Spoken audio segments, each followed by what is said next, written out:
Most of us would like to be healthy and eat foods that are good for us, so when we shop, we pick up things that fit in with that. But because of our current labelling laws, manufacturers can perfectly legally present foods in a way that suggests they might be better for us than they really are. Take this, for example. It's an officially low-fat biscuit. Personally, I'd imagine that if I bought this, I'd be eating less calories. But what the front of the packet doesn't tell you is that these biscuits are very high in sugar. So these officially low-fat biscuits contain more calories than these, and these, and these, none of which I'd dream of buying if I was watching my weight. Is it just me, or are other people confused by the labels on the front of products? Why would you buy something that said low fat on it? Because it makes you feel better about what you're eating, really. Do you think it might be low calorie? Well, if it's saying low fat, one would assume, I suppose, that the two are linked. You expect them to tell you the truth, not just skip over the bad bit. They shouldn't be allowed to have that in big letters and what really is content in small letters. The labels on many products make claims about their fat content, but the front of the packet only tells half the story. When manufacturers reduce the fat, often you lose flavour, and they may add sugar in order to give you back that flavour. But the claim that they're making is only about that specific nutrient.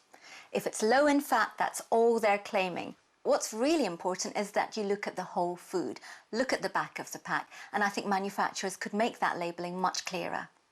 It's amazing what the labelling laws allow. Look at this. This is a plain yoghurt with 3.7 grams of fat per 100 grams, and this is a low-fat yoghurt with 1.2 grams of fat per 100 grams. I can add this whole bag of sugar, and this still counts as a low-fat yoghurt, which is a claim that the other one just can't make. Yeah, well, officially, that is still less than 3% fat, so that is a low-fat food. But if I were to have just 3 dessert spoons of that yoghurt, I'd be having the same number of calories as this chocolate bar.